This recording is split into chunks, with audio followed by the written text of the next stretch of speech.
Bom, então essa é uma continuação do nosso assunto sobre o movimento circular. Eu dividi em pequenas partes para que os vídeos fiquem pequenos e assim fique mais fácil de acompanhar.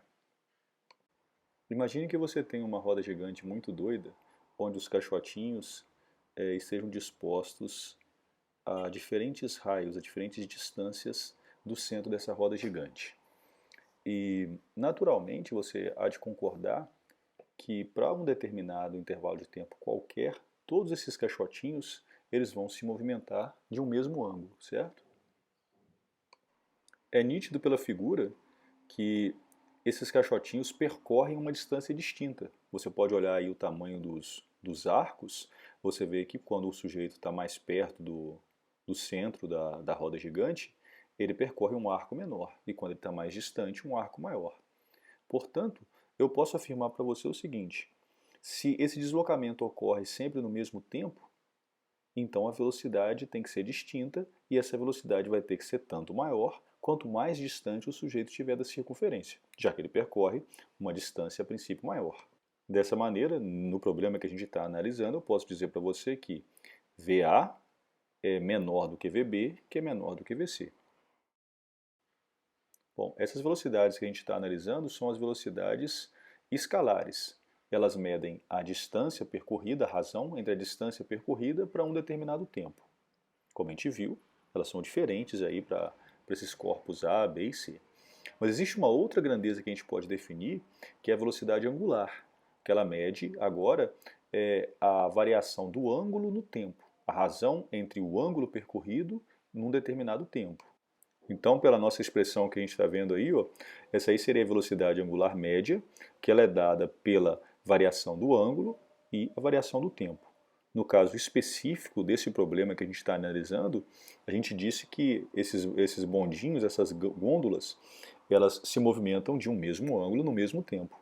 Então, olha que interessante, a velocidade angular para qualquer um desses pontos aí, para qualquer um desses bondinhos que estão se movimentando, ela é a mesma, certo? A velocidade angular é a mesma, embora as velocidades escalares sejam diferentes, como a gente discutiu. Bom, nós definimos a velocidade angular, uma nova grandeza para nós, e falamos sobre a velocidade escalar. Agora o que nós vamos tentar fazer vai ser estabelecer uma relação entre essas grandezas angulares e lineares. Essa equação da figura aí, ela estabelece a seguinte relação. Ela está dizendo o seguinte: o arco de uma circunferência de tamanho ΔS está para o ângulo ΔΦ que ela perfaz, né? O ângulo associado a esse arco ΔS, assim como um arco de circunferência com valor R está para um ângulo 1, no caso 1 radiano. Se você se lembrar bem, essa era a nossa definição de radiano, não era? Quando você tinha um arco cujo comprimento desse arco era igual ao raio da circunferência. Aí a gente definia que, no caso, esse ângulo seria igual a 1 radiano. Então eu utilizo essa relação para poder estabelecer essa relação de proporcionalidade aí. Então, multiplicando cruzado aí, eu obtenho essa expressão, que ΔS é igual a R ΔΦ. E essa expressão ela é importantíssima. É a nossa primeira expressão que estabelece uma relação entre grandezas lineares, no caso o ΔS, e grandezas angulares, no caso o ΔΦ. Então, basicamente, eu estou estabelecendo uma relação entre o tamanho do arco, que no caso é a nossa distância que o corpo percorre, e o ângulo que é da circunferência que ele perfaz quando ele percorre essa distância ΔS.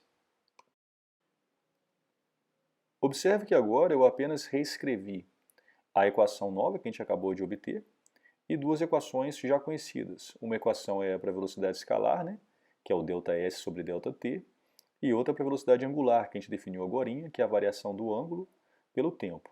Eu quero utilizar essas equações para eu poder obter outras equações, outra equação, na verdade, que vai associar uma grandeza angular com uma grandeza linear.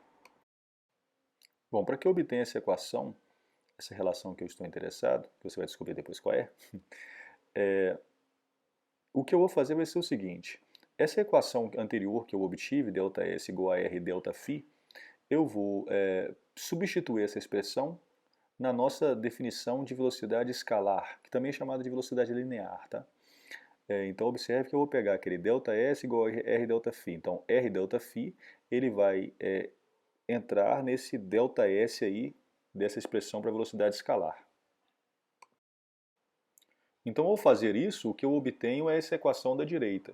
Observa, é simplesmente a velocidade escalar, onde o ΔS é substituído por R ΔΦ. Beleza? E o próximo passo que eu fiz foi utilizar uma propriedade da multiplicação. Lembra? 3 vezes 2 dividido por 5, eu posso fazer 3 vezes 2 primeiro e depois dividir por 5. Ou se eu fizesse 5 dividido por 2 e depois multiplicasse por 3, seria 3 vezes aí 5 dividido por 2, tudo separado. Isso daria a mesma coisa, certo? Então, da mesma maneira, R ΔΦ dividido por ΔT é a mesma coisa que R vezes ΔΦ dividido por ΔT. Agora, claro, você pode perguntar se é a mesma coisa, por que eu fiz isso? Quer dizer, tem que ter um motivo para eu ter feito isso. E eu fiz isso porque, observa, eu só repeti a expressão embaixo. Observa a expressão ΔΦ sobre ΔT separada e compara ela com a equação aí para a velocidade angular, certo? É claro, né? Você vê que é a mesma expressão. Então, ao fazer isso, fica claro que eu posso simplesmente substituir esse ΔΦ ΔΦ sobre ΔT por ômega, onde ômega é a velocidade angular. Bom, e pronto, né? Agora eu obtenho a expressão, a última expressão que associava uma grandeza linear com uma grandeza angular que eu estava procurando. É uma associação agora entre a velocidade escalar ou a velocidade linear e a velocidade angular. Então eu coloquei aí apenas para destacar melhor. Eu acabei de definir a velocidade escalar, que no caso é uma grandeza linear, com uma grandeza angular, que seria a velocidade angular. Certo? Então eu sei que V igual a ômega R ou ômega igual a V sobre R. Beleza? Então observa que eu tenho agora, eu estabeleci essas relações. Eu sei, por exemplo, que o deslocamento escalar ele é ΔS igual a R ΔΦ. Então associei ΔS, que é uma grandeza linear, com uma grandeza angular, que é o ΔΦ. Beleza? E associei também agora a velocidade escalar com uma grandeza angular, que é a velocidade angular.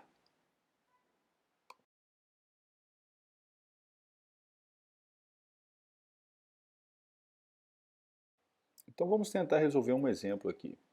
Então basicamente eu tenho o seguinte, ó, um ciclista descreve uma trajetória circular em uma ciclovia cujo raio de curvatura mede 600 metros. Então minha primeira informação é o raio.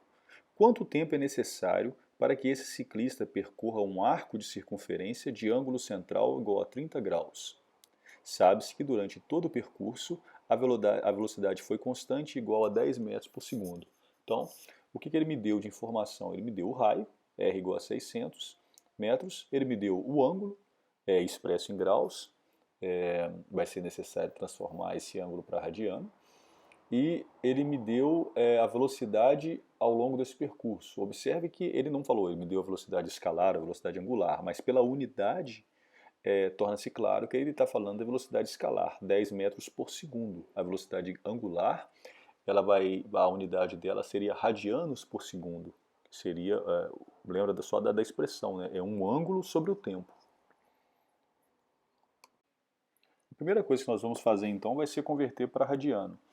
Isso é importante porque, se você se lembrar bem, aquela expressão ΔS igual a R ΔΦ, ela foi obtida baseando-se na própria definição do radiano. Então já está implícito ali que o ângulo que a gente está utilizando seria o radiano.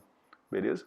Se a gente tivesse utilizado o ângulo em grau para poder deduzir aquela expressão, a gente utilizaria em grau. Aquela expressão seria um pouco diferente se fosse o caso.